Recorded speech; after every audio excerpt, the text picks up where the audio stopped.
नमस्कार दोस्तों। किसान आंदोलन का जो सिनेरियो टोटल बनता हुआ नज़र आ रहा है, उसका सबसे बड़ा जो एक प्रभाव देखने में आ रहा है वो ये है कि पश्चिमी उत्तर प्रदेश के किसान नेता और भारतीय किसान यूनियन टिकैत के प्रवक्ता राकेश टिकैत एक बड़े किसान नेता के रूप में स्थापित होते हुए नज़र आ रहे हैं। और उनके पिता स्वर्गीय महेंद्र सिंह टिकैत बहुत बड़े किसान नेता रहे। मैं उनसे मिला हूँ, मैंने उनकी लगातार कवरेज की है। टिकैत परिवार को मैं बरसों से जानता हूँ और मैंने सिसोली में भी इनके घर पर खाना खाया है और मैं इनके यहाँ जो मुजफ्फरनगर में इनका घर है उसमें राकेश टिकैत के साथ मैं भोजन खा चुका हूँ। मुझे ये लगता है कि महेंद्र सिंह टिकैत के निधन के बाद जब उनका निधन हुआ था उस समय स्थिति कुछ ऐसी बनी थी।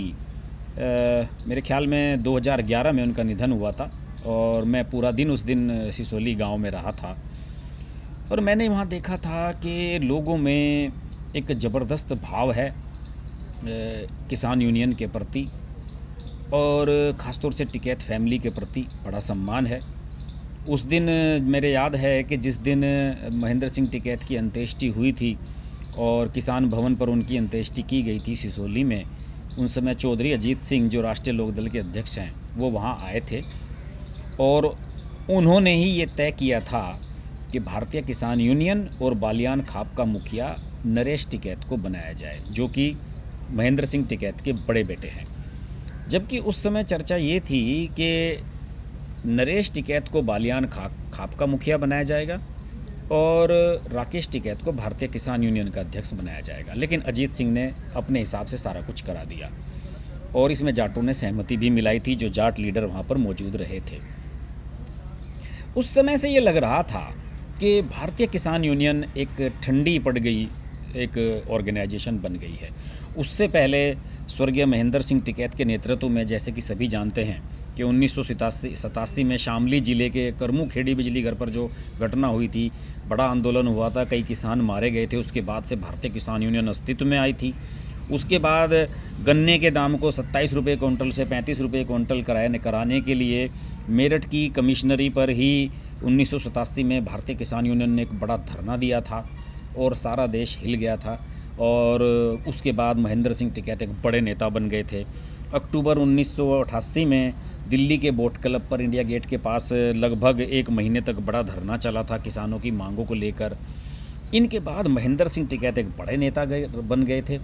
सारे चीफ मिनिस्टर, खासतौर से उत्तर प्रदेश के प्रधानमंत्री, ये सब लोग उन्हें अच्छी तरह से रिकॉग्नाइज़ करने लगे थे, उन्हें अवॉइड नहीं करते थे। महेंद्र सिंह टिकैत का एक नज़रिया रहा कि वो हमेशा अराजनीतिक रहे। उन्हें राज्यसभा भी ऑफ़र की गई और कई लोगों ने कहा कि हम चुनाव में टिकट भी दे सकते हैं, लेकिन महेंद्र सिंह टिकैत का मानना था कि अगर उन्हें किसानों की बात उठानी है तो उन्हें सरकार के साथ नहीं, सरकार के खिलाफ खड़ा होना होगा। कोई भी सरकार आई, चाहे मुलायम सिंह यादव की सरकार रही, चाहे कल्याण सिंह की सरकार रही, उसके खिलाफ मोर्चा संभाले रखा स्वर्गीय महेंद्र सिंह टिकैत ने और यही वजह रही कि वो इतने बड़े नेता बन गए। मेरे याद है कि पूर्व प्रधानमंत्री HD देवगौड़ा उनके बुलावे पर एक जनसभा करने के लिए मुजफ्फरनगर गए थे। गवर्नमेंट कॉलेज के ग्राउंड में ये रैली आयोजित की गई थी और इस रैली में देवगौड़ा के साथ मंच शेयर किया था महेंद्र सिंह टिकैत ने और देवगौड़ा साहब बहुत मानते थे उन्हें। अटल बिहारी वाजपेयी बहुत मानते थे, लाल कृष्ण आडवाणी बहुत मानते थे महेंद्र सिंह टिकैत को। तो वो सिर्फ इसलिए मानते थे कि महेंद्र सिंह टिकैत कभी राजनीतिक नहीं रहे। उन्होंने अपने आंदोलनों का, अपने संगठन का कभी राजनीतिक माइलेज लेने की कोशिश नहीं की। लेकिन राकेश टिकैत से ये गलतियां हुई। राकेश टिकैत ने 2007 में, मेरे याद है, खतौली विधानसभा सीट मुजफ्फरनगर ज़िले की, वहाँ से विधायक का चुनाव लड़ा कांग्रेस के समर्थन से और मेरे ख्याल से इन्होंने कोई अपनी ही पार्टी बनाई थी, राजनीतिक विंग बना लिया था किसान यूनियन का, उसका मेरे नाम याद नहीं आ रहा, लेकिन कांग्रेस के समर्थन से लड़े थे और राहुल गांधी इनके समर्थन में जनसभा करने के लिए गए थे मुजफ्फरनगर में, वहीं उसी गवर्नमेंट कॉलेज के ग्राउंड में जहाँ पर ये महापंचायत आयोजित की गई 29 जनवरी को। लेकिन राकेश टिकैत उस चुनाव को बुरी तरीके से हारे, 6ठे स्थान पर रहे थे विधानसभा के चुनाव में, अब आप समझ सकते हैं। और उनके सामने जो शख्स चुनाव जीता था योगराज सिंह, वो मायावती की सरकार में मंत्री बने, 5 साल तक मिनिस्टर रहे 2007 में। और योगराज सिंह के परिवार की दुश्मनी, रंजिश रही है टिकैत परिवार से, दोनों ही जाट फैमिली हैं। और योगराज सिंह के पिता स्वर्गीय जगबीर सिंह, जो कि एक अलग ही शख्सियत थे, और उन्होंने महेंद्र सिंह टिकैत के अगेंस्ट एक अपना ही संगठन बनाया हुआ था, और वो किसानों की आवाज़ उठाने की बात किया करते थे। उनकी हत्या कर दी गई थी और उस हत्याकांड में नाम लिया गया था राकेश टिकैत का। ये सब चीज़ें चली थी, ये घटनाक्रम लंबा चला था। राकेश टिकैत कभी दिल्ली पुलिस में कांस्टेबल रहे हैं और पिता के आंदोलन में भाग लेने के लिए उन्होंने ये नौकरी छोड़ दी थी। तो मेरा मानना ये है कि जब नरेश टिकैत को बना दिया गया भारतीय किसान यूनियन का अध्यक्ष और बालियान खाप का मुखिया, तो उस समय राकेश टिकैत थोड़े निष्क्रिय से हो गए थे। उन्हें यह लगा था कि सारी मेहनत मैं करता हूँ, फ्रंट पर मैं रहता हूँ, हर जगह कमान मैं संभालता हूँ, और अध्यक्ष बना दिया गया नरेश बालियान को। नरेश बालियान उतने एक्टिव भी नहीं हैं, ना उनकी पर्सनैलिटी उस तरह की है। पहले के जितने भी भारतीय किसान यूनियन के आंदोलन रहे हैं, नरेश टिकैत उसमें कम नज़र आते थे। टिकैत साहब की पत्नी और राकेश टिकैत ही उसमें सक्रिय भूमिका निभाया करते थे। तो सारा कुछ सिनेरियो कुछ डल सा चल रहा था, राकेश टिकैत के लिए कुछ भी उत्साहित करने वाला नहीं था। यही वजह थी कि राकेश टिकैत ने एक बार फिर राजनीति में हाथ आजमाने की कोशिश की। 2014 में चौधरी अजीत सिंह ने उन्हें अमरोहा से लोकसभा का टिकट दे दिया चुनाव में, लेकिन मोदी लहर थी, उसमें कुछ नहीं हो सका और राकेश टिकैत बुरी तरीके से हार गए। उनकी जमानत जब्त हो गई।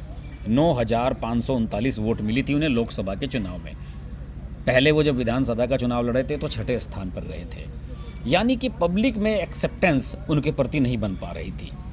जाट लीडर्स उन्हें भारतीय किसान यूनियन का नेता तो मान रहे थे, लेकिन उन्हें कांग्रेस लीडर या फिर राष्ट्रीय लोकदल का लीडर मानने में कोई तैयार नहीं था। बीजेपी से भी उनके टिकट की चर्चाएं हुई कई बार, लेकिन बीजेपी से उनकी ट्यूनिंग कभी नहीं बन सकी। इसके अलावा ये भी चर्चाएं चली कि नरेश टिकैत अपने बेटे गौरव को विधानसभा का टिकट दिलवाना चाहते थे बीजेपी से, बुढ़ाना सीट से, लेकिन ऐसा हो नहीं सका। इसके अलावा बीजेपी ने बात नहीं मानी उनकी। इसके अलावा ये भी सुनने में आ रहा है कि नरेश बालियान शायद आने वाले समय में अपने बेटे को राष्ट्रीय लोकदल के बैनर पर बुढ़ाना विधानसभा सीट से चुनाव लड़वाएं, क्योंकि सिसोली अब बुढ़ाना विधानसभा का हिस्सा है। तो राजनीतिक विष जो है भारतीय किसान यूनियन के इन उत्तराधिकारियों की, उसकी वजह से ये जो सारा कुछ सिनेरियो है ये कमज़ोर पड़ता चला गया और भारतीय किसान यूनियन उस तरह का संगठन अब नज़र नहीं आ रही थी जिस तरह का महेंद्र सिंह टिकैत के समय में हुआ करती थी। लेकिन इस आंदोलन ने सारा सिनेरियो बदल दिया है। राकेश टिकैत ने किसानों के लिए मरने गुजरने की कस्में खाई हैं और जिस तरीके से वो बिलख बिलख कर रोए हैं और किसानों को ये लगा है कि हाँ ये हमारा लीडर है। और अब मुझे लगता है कि राजनीतिक गलियारों में राकेश टिकैत भले ही महेंद्र सिंह टिकैत जैसा रुतबा ना क्रिएट कर सकें, लेकिन उनकी एक्सेप्टेंस अब बढ़ेगी, वो एक बड़े नेता बनकर उभरेंगे। और मुझे लगता है कि जो सोना है वो तपकर ही कुंदन बनता है और हो सकता है कि आने वाले समय में राकेश टिकैत एक बड़े लीडर के रूप में इस्टेब्लिश हों। हो सकता है कि सरकार उनकी बात मान ले, हो सकता है कि ये कृषि बिलों पर सरकार थोड़ा सॉफ्ट नज़रिया अपना ले, लेकिन उसका क्रेडिट राकेश टिकैत को मिलना तय है। और इस आंदोलन के बाद राकेश टिकैत एक बड़े नेता के रूप में उभरेंगे, इसका मुझे तो कहीं ना कहीं से संकेत जरूर मिल रहा है। बहरहाल हम इस पर नज़र बनाए रखे हैं, लगातार राकेश टिकैत पर हम बात करते रहेंगे। आप देखते रहिए हर्ष की बात लाइव। नमस्कार। नमस्कार दोस्तों, मैं हूँ रवीना टंडन और आप देख रहे हैं हर्ष की बात। हर्ष जी एक बहुत ही सीनियर और बहुत ही समझदार जर्नलिस्ट हैं एंड मेरे मित्र भी हैं। तो बहुत खुशी है मुझे आपको बताने के लिए कि उनका ये जो YouTube चैनल है बहुत ही कामयाब है और उसके लिए मैं उनको बहुत मुबारकबाद देना चाहती हूँ। एंड एक चीज़ ज़रूर कहूँगी उनके लिए कि वो बहुत एक अच्छे इंसान भी हैं। इंसान होना बहुत ज़रूरी है लाइफ में, क्योंकि वो अपने आप अपनी लिखावट में आ जाता है। तो बहुत ही कम ऐसे हमारे होनहार जर्नलिस्ट रह गए हैं हमारी इंडस्ट्री में जो सोच कर और समझदारी के साथ, रिस्पॉन्सिबिलिटी और जिम्मेदारी के साथ आर्टिकल्स लिखते हैं। सो कॉन्ग्रेचुलेशंस हर्ष जी, एंड आप लोग ज़रूर देखिए, लाइक कीजिए हर्ष की बात।